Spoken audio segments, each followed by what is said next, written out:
Sei que seu dia hoje foi cansativo. Então vamos juntos descansar na presença de Deus. Em 1 Crônicas, capítulo 16, versículo 11, que diz assim: Buscai ao Senhor e a sua força. Buscai a sua face continuamente. O que isso quer dizer? Primeiro, buscar ao Senhor significa colocar Deus como prioridade na nossa vida. É amar a Deus com todo o seu coração, com toda a sua alma e com todo o seu entendimento. Não é só lembrar de Deus na hora do aperto. Devemos estar na presença de Deus em todos os momentos da nossa vida. Lembra-se o que diz Salmos, capítulo 9, versículo 10, que diz assim: Os que conhecem o teu nome confiam em ti, pois tu, Senhor, jamais abandonas os que te buscam. Então busque Deus em todos os momentos, mesmo sendo eles momentos bons ou ruins. Tenha fé em Deus. A segunda parte do versículo fala sobre buscar a sua força. E olha, a gente sabe que não é a nossa força que sustenta a vida, né? Todos nós passamos por lutas, problemas, dias em que parece que não temos mais energia, mas esse versículo nos lembra que a força que realmente levanta te vem de Deus. Quando buscamos a Deus de verdade, encontramos coragem, paz, ânimo e força para continuar. Quando buscamos a face de Deus continuamente, Ele nos transforma. Deus coloca paz onde havia ansiedade, esperança onde só existia medo, e força onde só havia fraqueza. É na presença de Deus que descobrimos quem realmente somos e entendemos que não estamos sozinhos. Por isso, hoje, faça desse versículo a sua oração. E creia, quando você escolhe viver dessa forma, a sua caminhada muda, porque a presença de Deus passa a ser o seu sustento diário. Você já enfrentou momentos tão difíceis que parecia impossível continuar? Hoje, quero compartilhar com você uma das histórias mais inspiradoras da Bíblia, a vida de Jó. Um homem que enfrentou perdas, dores e desafios imensuráveis, mas nunca deixou de adorar a Deus. Sua história nos ensina lições preciosas sobre fé, paciência e esperança. Vamos juntos mergulhar nessa jornada. Jó era um homem íntegro, temente a Deus e rico em bens, família e respeito na sua comunidade. A Bíblia nos diz que ele era o maior de todos os homens do Oriente. Jó 1, versículo 3. Mas mais do que isso, Jó era um homem de fé. Ele tinha um coração devotado a Deus e vivia de maneira exemplar, sempre intercedendo por sua família em oração. No entanto, algo surpreendente aconteceu. No céu, Deus permitiu que Satanás testasse a fé de Jó, mostrando que ela não estava baseada em suas bênçãos materiais, mas em sua confiança inabalável no Senhor. Foi o início de uma jornada que colocaria à prova tudo o que Jó tinha. De um momento para o outro, Jó perdeu tudo. Seus bens foram destruídos, seus filhos morreram, e sua saúde foi profundamente abalada. Ele ficou coberto de feridas da cabeça aos pés. Jó chegou a sentar-se sobre cinzas, em um estado de profunda dor e lamento. Mesmo assim, Jó pronunciou palavras que ecoam até hoje como um testemunho de fé. O Senhor deu e o Senhor tomou. Bendito seja o nome do Senhor. Jó 1, versículo 21. Imagine a força necessária para louvar a Deus em meio a tamanha dor. Jó nos mostra que adorar não é apenas um ato de gratidão nos momentos bons, mas também um exercício de confiança nos momentos difíceis. Jó enfrentou muitas perguntas, tanto as suas próprias quanto as de seus amigos, que tentavam entender o motivo de tanto sofrimento. Ele compreendeu que nem sempre precisamos ter todas as respostas. Precisamos apenas confiar na soberania de Deus. Aqui estão algumas lições preciosas que podemos aprender com Jó. A fé verdadeira vai além das circunstâncias.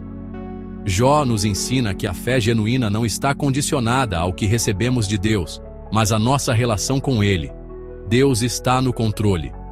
Mesmo quando tudo parece perdido, Deus tem um plano. No final da história de Jó, Deus o restaurou, dando-lhe o dobro do que havia perdido. A adoração não depende de sentimentos. Jó adorou a Deus mesmo na dor, nos mostrando que a verdadeira adoração é um ato de entrega e confiança. Lembre-se, assim como Jó, podemos encontrar propósito em meio às adversidades, sabendo que Deus sempre está trabalhando, mesmo quando não conseguimos ver. Quando enfrentamos dificuldades, podemos nos lembrar de Jó e buscar paciência nas provações. Saber que Deus nos dá forças para suportar. Persistência na adoração. Continuar louvando a Deus, mesmo sem entender o motivo do sofrimento. Esperança na restauração. Crer que Deus pode transformar nossas perdas em algo maior para a sua glória. Como Jó, precisamos nos perguntar: estamos confiando em Deus ou apenas nos benefícios que Ele nos dá? Essa é uma reflexão profunda que pode transformar a nossa forma de viver. A história de Jó não é apenas sobre sofrimento, mas sobre fidelidade e restauração. É um lembrete poderoso de que Deus nunca nos abandona, mesmo nos momentos mais difíceis. Ele é soberano, amoroso e fiel. Se você está passando por lutas hoje, lembre-se de Jó. Permaneça firme, confie em Deus e adore, pois, assim como Jó, você também verá a fidelidade do Senhor em sua vida. E agora, eu quero saber: qual é a maior lição que a história de Jó trouxe para você? Deixe nos comentários e compartilhe este vídeo com quem precisa ouvir esta mensagem. Você está prestes a descansar. E enquanto se prepara para dormir, vamos refletir juntos sobre uma palavra que conforta, fortalece e traz paz ao coração. A Bíblia diz, em Hebreus capítulo 11, versículo 6: sem fé é impossível agradar a Deus, pois quem dele se aproxima precisa crer que ele existe e que recompensa aqueles que o buscam. Vamos pensar um pouco sobre isso. A fé é como uma ponte que nos liga a Deus. Não é algo complicado. Não precisa ser cheia de palavras difíceis ou algo assim. Devemos ter fé em Deus em todos os momentos. Temos que confiar que Deus está presente, mesmo quando não conseguimos vê-lo. É acreditar que Deus está ouvindo, mesmo quando o silêncio parece dominar. É saber que, mesmo nas dificuldades, Deus continua ao nosso lado.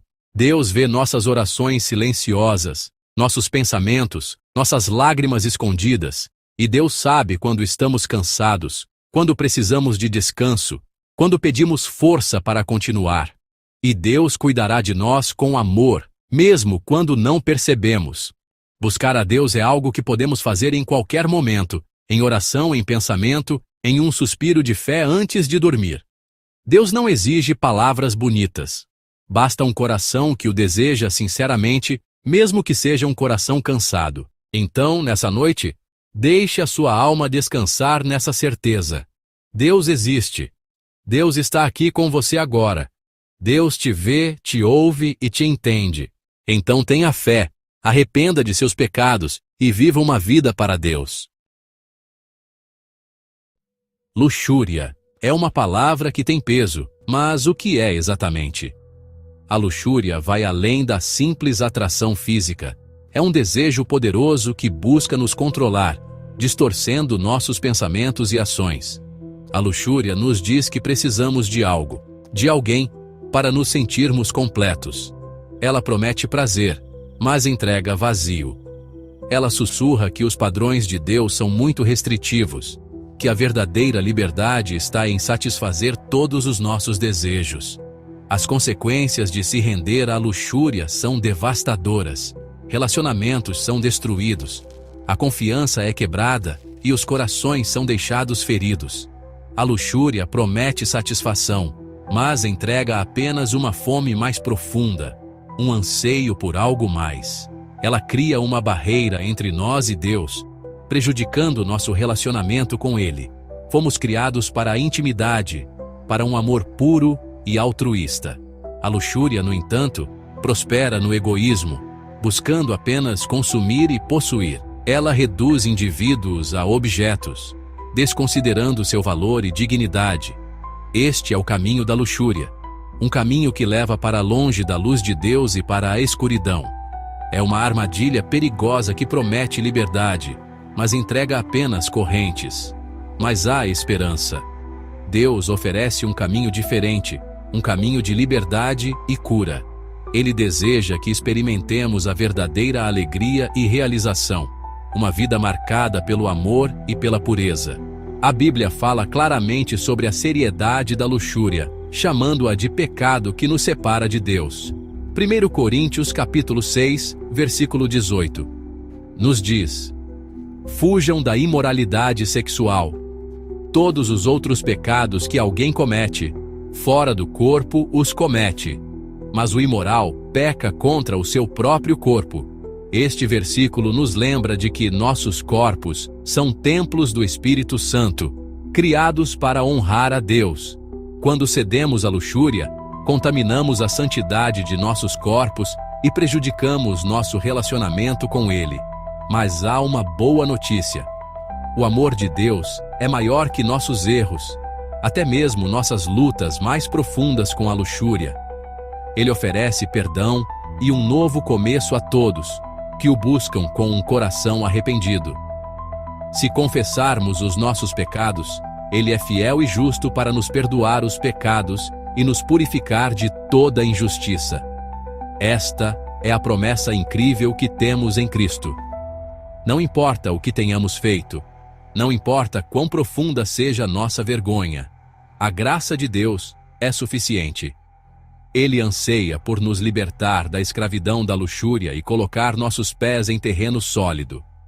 A verdadeira liberdade não vem de satisfazer todos os nossos desejos, mas de entregar nossos corações àquele que nos criou. É em sua presença que encontramos cura, restauração e o poder de superar até as tentações mais fortes. Superar a luxúria é uma jornada, não um destino. Requer intencionalidade e disposição de entregar nossos desejos a Deus. Aqui estão alguns passos práticos que você pode tomar. Primeiro, reconheça e confesse. O primeiro passo é reconhecer o problema. Seja honesto consigo mesmo e com Deus. Confesse suas lutas a Ele, pedindo seu perdão e força. Segundo, guarde seu coração e mente. Esteja atento ao que você permite entrar em sua mente por meio de seus olhos e ouvidos. Evite situações que desencadeiem pensamentos luxuriosos. Preencha sua mente com a palavra de Deus, música edificante e livros encorajadores. Terceiro, busque responsabilidade. Encontre um amigo de confiança ou mentor em quem você possa confiar. Alguém que ore por você e ofereça apoio. A responsabilidade é crucial na luta contra a luxúria. Quarto, substitua hábitos não saudáveis por saudáveis. Em vez de consumir passivamente mídia que alimenta a luxúria, envolva-se em atividades que tragam vida e alegria. Passe um tempo na natureza, dedique-se a um hobby ou seja voluntário em sua comunidade. Lembre-se, a mudança leva tempo. Seja paciente consigo mesmo e mantenha seus olhos fixos em Jesus. Ele é sua força e seu guia. Ele nunca o deixará, nunca o abandonará. Deus deseja que experimentemos a vida em toda a sua plenitude, uma vida livre das correntes do pecado e da vergonha. Ele promete restaurar nossos corações e nos fazer novas criaturas. Salmos, capítulo 51, versículo 10, ilustra lindamente essa promessa. Cria em mim um coração puro, ó Deus, e renova dentro de mim um espírito estável. Quando entregamos nossas vidas a Deus, Ele inicia uma obra de transformação dentro de nós. Ele substitui nosso coração de pedra por um coração de carne, sensível ao seu espírito. Essa transformação não significa que nunca mais seremos tentados, mas significa que teremos o poder do Espírito Santo para resistir a essas tentações. Desejaremos as coisas de Deus mais do que os prazeres passageiros do pecado. Começaremos a ver a nós mesmos e aos outros através das lentes do amor de Deus, reconhecendo o valor e a dignidade inerentes a cada pessoa. Esta é a beleza da graça de Deus. Ele não nos deixa presos em nossa miséria. Ele nos oferece cura, restauração e uma vida cheia de propósito e alegria. A escolha é nossa. Podemos continuar no caminho da luxúria, um caminho que leva à destruição e ao desespero. Ou podemos escolher andar no Espírito, permitindo que Deus transforme nossos corações e mentes. Gálatas, capítulo 5, versículo 16. Nos encoraja. Portanto, digo: vivam pelo Espírito, e de forma nenhuma satisfarão os desejos da carne. Quando escolhemos andar em sintonia com o Espírito, encontramos liberdade da escravidão do pecado. Somos capacitados a dizer não à tentação e sim ao melhor de Deus para nossas vidas. Romanos capítulo 6, versículo 23, nos lembra do contraste gritante entre as consequências do pecado e o dom de Deus. Pois o salário do pecado é a morte, mas o dom gratuito de Deus é a vida eterna em Cristo Jesus, nosso Senhor. Este versículo não tem a intenção de incutir medo, mas de destacar o dom incrível que temos em Cristo. Ele nos oferece liberdade da penalidade do pecado e o poder de viver uma vida de vitória. Não acredite na mentira de que você está muito longe ou que a mudança é impossível. A graça de Deus é maior que nosso pecado. Ele está esperando de braços abertos, pronto para perdoar, curar e libertar você. Escolha hoje andar em sua liberdade, abraçando a vida abundante que Ele tem para você. Hoje vamos falar de Jabés. Embora ele apareça apenas uma vez em um versículo, a sua história nos ensina muita coisa. Ele aparece em 1 Crônicas, capítulo 4, versículos 9 e 10, dentro de uma longa genealogia do povo de Judá. Em meio a tantos nomes, Jabés se destaca porque sua vida foi marcada, não pela sua origem, mas pela sua busca a Deus. O versículo nos diz que Jabés foi mais ilustre do que seus irmãos. Seu nome já carregava um peso. Jabés significa dor, pois sua mãe lhe deu esse nome dizendo: com dores o dei à luz. Desde o nascimento, ele foi marcado por uma palavra negativa, uma lembrança de sofrimento. Isso poderia definir o destino de Jabés, mas em vez de aceitar esse rótulo, ele decidiu buscar em Deus um futuro diferente. A oração de Jabés é simples, mas profunda. Ele clamou: se me abençoares muitíssimo, e meus termos ampliares, e a tua mão for comigo, e fizeres que do mal não seja aflito. Isso está lá em 1 Crônicas, capítulo 4, versículo 10. E a Bíblia conclui dizendo: e Deus lhe concedeu o que lhe tinha pedido. Essa breve oração revela muito sobre o coração dele, e também sobre sua fé. Primeiro, ele pediu a bênção de Deus. Jabés entendeu que a bênção e a realização vêm da mão do Senhor, e não só de esforços humanos. Segundo, ele pediu a presença da mão de Deus, porque sabia que não bastava ter bênçãos se não tivesse a presença do Senhor. Por fim, ele pediu proteção contra o mal, para não viver aflições e não repetir o significado negativo do seu nome. Deus atendeu a sua oração. Isso nos mostra que Jabés não ficou preso ao peso do passado, mas rompeu em fé para um futuro de vitória. O que marcaria sua vida não seria a dor de seu nascimento, mas sim a resposta poderosa de Deus ao seu clamor. A história de Jabés traz lições atuais para nós. Muitos também carregam marcas do passado. Palavras negativas, rejeição, traumas, situações que parecem definir quem somos. Mas, assim como Jabés, podemos buscar a Deus em oração e ver nossa história transformada. Só Deus é que pode te abençoar. Só Deus pode quebrar maldições e abrir novos caminhos. Além disso, podemos analisar que a oração de Jabés é curta, mas ela tem fé, e é o que realmente importa em uma oração. Quando formos orar, precisamos ter fé em Deus. Não adianta usar palavras bonitas ou prolongar a oração se ela não for feita com fé. Orar sem fé é vazio. E Jesus nos alertou sobre isso. Jesus disse em Mateus capítulo 6, versículo 5: e quando vocês orarem, não sejam como os hipócritas. Eles gostam de ficar orando em pé nas sinagogas e nas esquinas, a fim de serem vistos pelos outros. E no versículo seguinte, Jesus completa: mas quando você orar, vá para seu quarto, feche a porta e ore a seu pai, que está no secreto. então seu pai, que vê no secreto, o recompensará. Isso mostra que a verdadeira oração deve ser feita com fé, com a sinceridade diante de Deus. É abrir o coração no secreto, confiando que o Deus ouve cada palavra que você fala. A oração de Jabez nos ensina exatamente isso. Ele não se preocupou em impressionar ninguém, mas simplesmente buscou a Deus com fé, e foi atendido. Da mesma forma, quando oramos com fé e sinceridade, mesmo que em poucas palavras, podemos ter a certeza de que Deus vai ouvir a nossa oração. Por isso, a vida de Jabez, ainda que resumida em poucos versículos, nos ensina a buscar a Deus com fé e sinceridade. Não importa o que disseram sobre você, nem o que marcou o seu passado. Deus pode escrever uma nova história, assim como escreveu para Jabez. Em toda a Bíblia, encontramos histórias que nos inspiram de fé, coragem, milagres e vitórias. Mas também há relatos que nos advertem, que expõem os perigos do coração humano quando este se afasta da voz de Deus. A história de Acã, registrada em Josué capítulos 6 e 7, é uma dessas.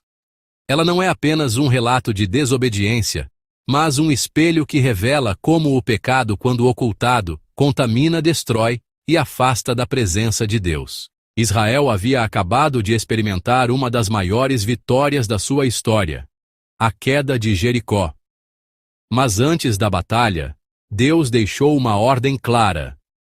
Tão somente guardai-vos do anátema, para que não vos façais malditos ao tomardes o anátema. E assim façais maldito o arraial de Israel, e o perturbeis. Porém toda a prata, e o ouro, e os vasos de metal e de ferro são consagrados ao Senhor. Irão ao tesouro do Senhor. Josué 6, 18, 19. A ordem era objetiva. Nada do que havia em Jericó poderia ser tomado como posse pessoal. Todo o ouro, prata, pertenciam ao Senhor. Eram consagrados ao tesouro de Deus. Porém, Acã desobedeceu. Quando viu entre os despojos uma capa babilônica, 200 siclos de prata e uma cunha de ouro de 50 siclos, ele cobiçou, tomou e escondeu. Ele mesmo disse: quando vi entre os despojos uma boa capa babilônica e 200 siclos de prata e uma cunha de ouro, cobicei-os e tomei-os. E eis que estão escondidos na terra, no meio da minha tenda, e a prata por baixo dela. Josué 7:21. Essa confissão, porém, não foi fruto de arrependimento sincero. Acã não buscou a Deus com um coração arrependido. Ele preferiu esconder seu pecado, acreditando que, enterrando os objetos proibidos, também enterraria as consequências. Isso revela que o coração dele estava apegado àquilo que Deus havia proibido. Ele desprezou as ordens de Deus em troca de uma capa bonita e algumas peças de prata e ouro. A Bíblia diz: e a ira do Senhor se acendeu contra os filhos de Israel. Josué 7:1. O pecado de Acã não afetou apenas a ele. Por causa de sua transgressão, toda a nação sofreu. Israel foi à guerra contra a pequena cidade de Ai, e mesmo sendo numericamente superior, foi derrotado. 36 homens morreram, e o povo fugiu em pânico. Josué, sem saber do pecado escondido, clamou a Deus. E o Senhor respondeu com firmeza. Israel pecou. Tomaram do anátema, e também furtaram, e também mentiram, e até debaixo da sua bagagem o puseram.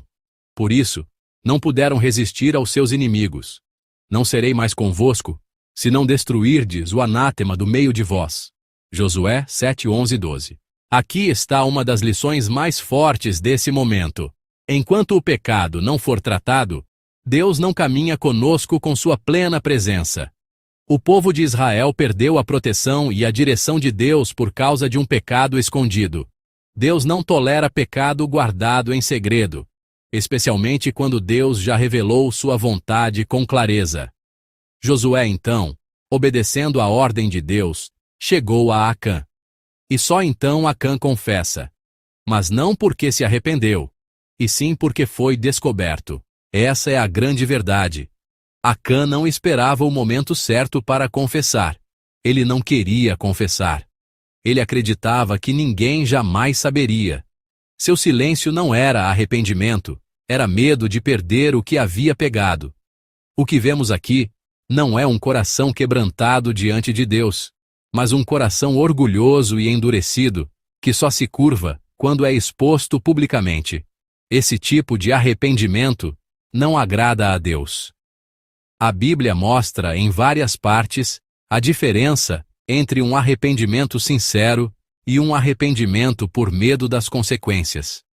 O apóstolo Paulo escreveu: a tristeza segundo Deus opera arrependimento para a salvação, da qual ninguém se arrepende, mas a tristeza do mundo opera a morte. 2 Coríntios 7:10. O que Acã sentiu não foi arrependimento. Ele não se entristeceu por ter desobedecido às ordens de Deus, mas por ter sido pego. E por isso, seu fim foi trágico.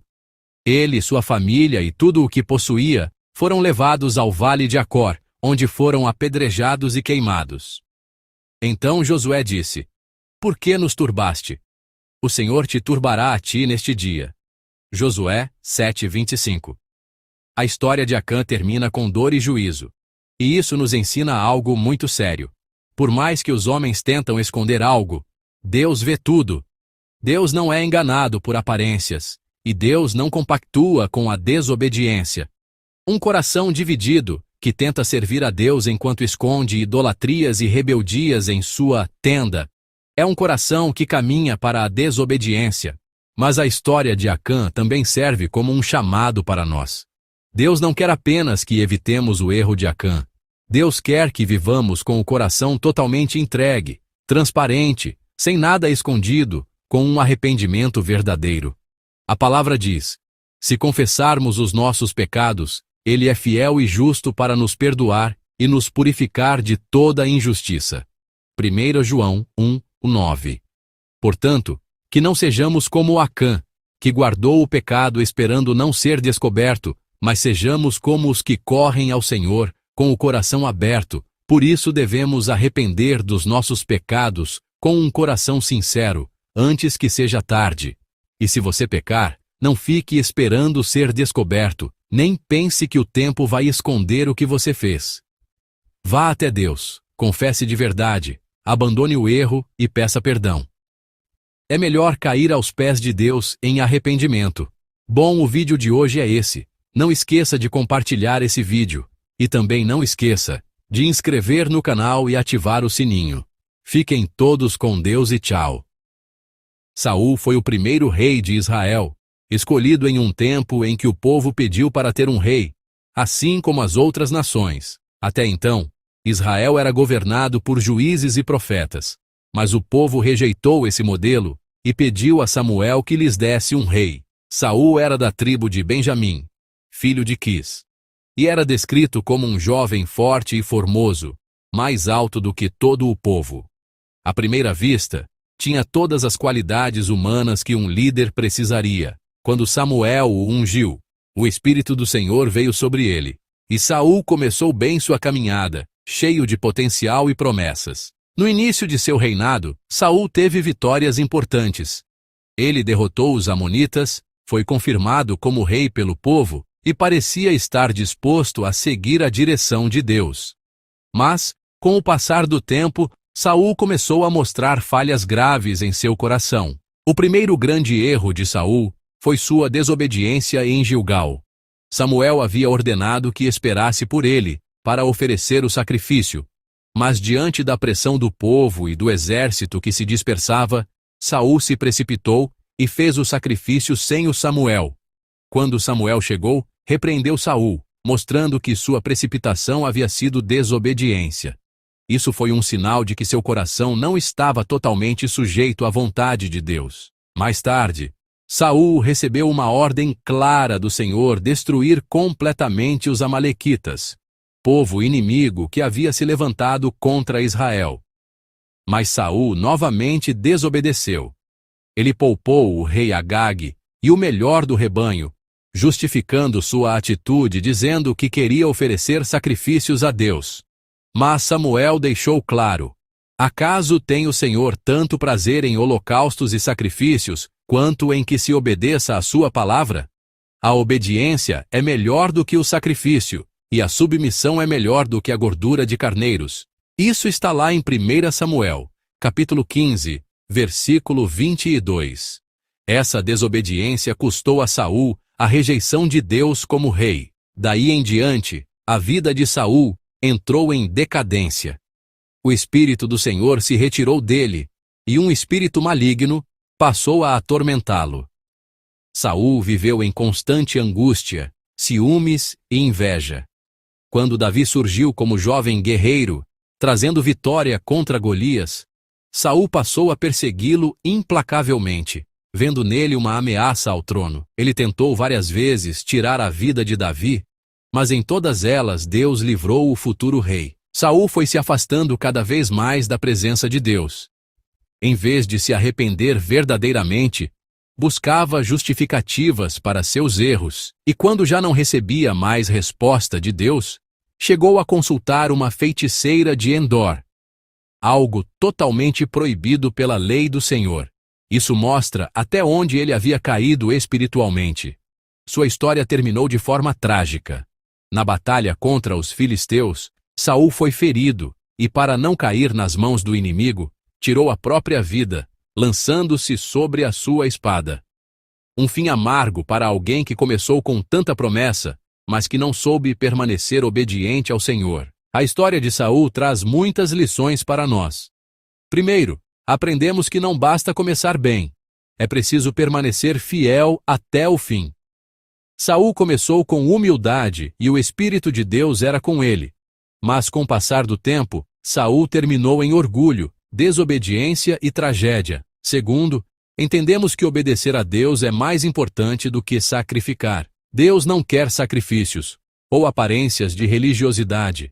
Deus quer que tenhamos corações que o obedeçam de verdade à sua palavra e os seus mandamentos. Terceiro, vemos o perigo de um coração dominado por ciúmes, inveja e orgulho. Esses sentimentos corroeram Saul por dentro e o afastaram de Deus. Por fim, a vida de Saul nos mostra que não podemos brincar com a presença de Deus.